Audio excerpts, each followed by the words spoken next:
8. Creepiest things about the Victorian era. The Victorian era was named after Alexandrina Victoria and later became Queen of the Kingdom in 1837 at the age of 18. Her reign lasted for 68 years until her death in 1901. During this era, England has undergone rapid development and change. Many things from fashion, medicine, and economics happened during that period. To the English people, this era was incredibly tragic and romantic at the same time, so they began to admire it. Here are the top 8 creepiest facts during the Victorian era. Freak show. Freak shows became a popular pastime during the Victorian era. They've treated physical deformities as objects of interest and entertainment. It was like an amusement park in today's world.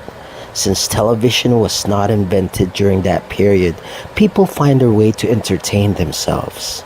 The word freak has been used cruelly to describe people born with deformities or abnormalities. These include fat people, thin people, so-called giants and dwarves, and conjoined twins.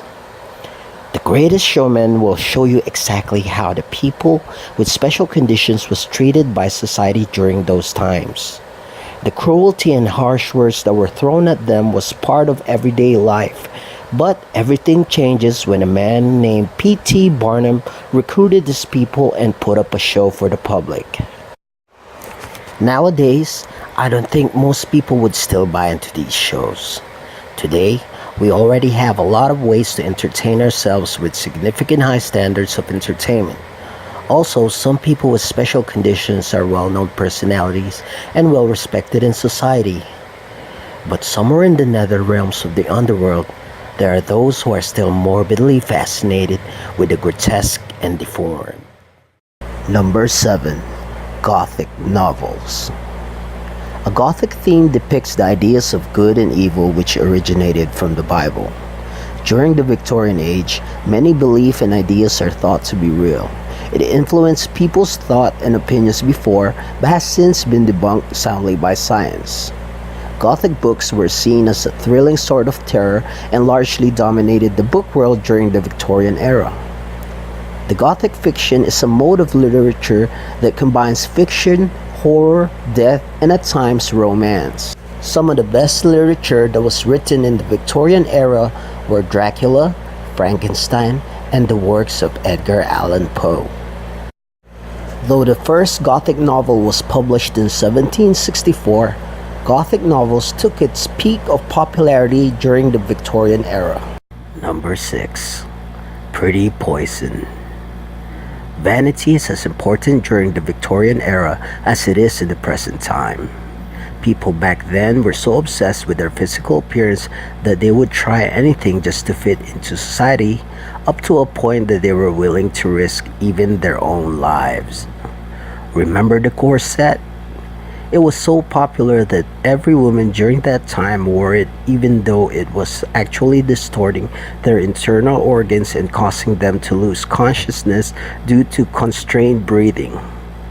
Aside from the corset, another bizarre beauty regimen during the Victorian era was the use of beauty products.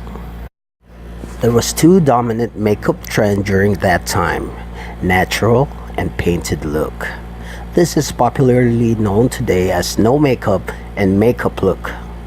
Some of the most bizarre beauty products during that era contain ammonia, lead, arsenic, and mercury.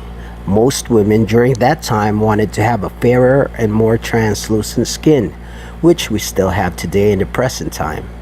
Victorian women didn't know arsenic was toxic or addictive. By late 1800s, arsenic was discovered as a dangerous ingredient and considered as a poison that causes toxicity. Imagine doing your beauty regimen with these harmful ingredients on your beauty products. Yikes. Number 5. Surgery. One of the main reasons for surgery is to prolong life. But what if instead of getting cured, you die? Surgery during the Victorian era was lethal, a gamble you don't want to take. The procedure would take place often in an operating room full of students and peers. Medical tools that are used during those times include medieval knives and experimental contraptions. The blood-encrusted apron would make a surgeon look like a mad butcher rather than a medical practitioner. There was a significant number of fatalities recorded during that time due to surgery.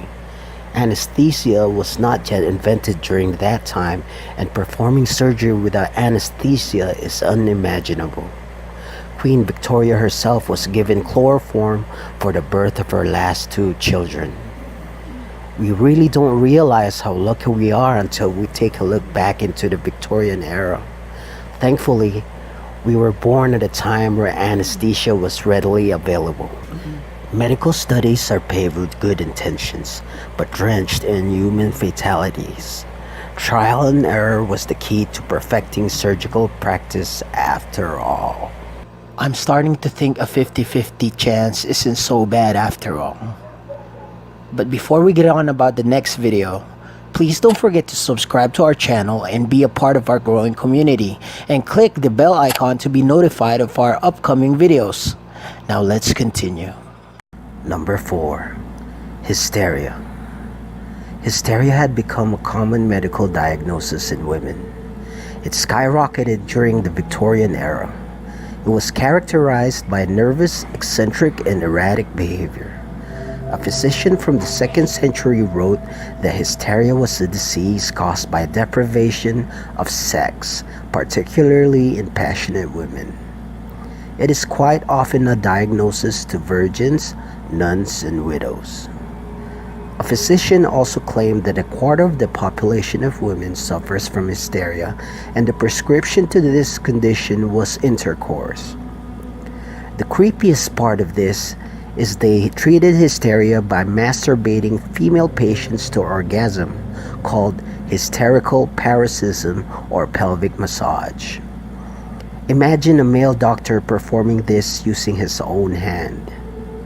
Eventually, they resort to inventing massage devices known today as vibrator. It is their solution to the problem and to shorten the hours of treatment.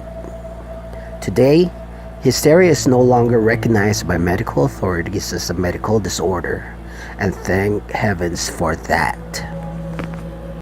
Number 3. Body snatching and grave diggers.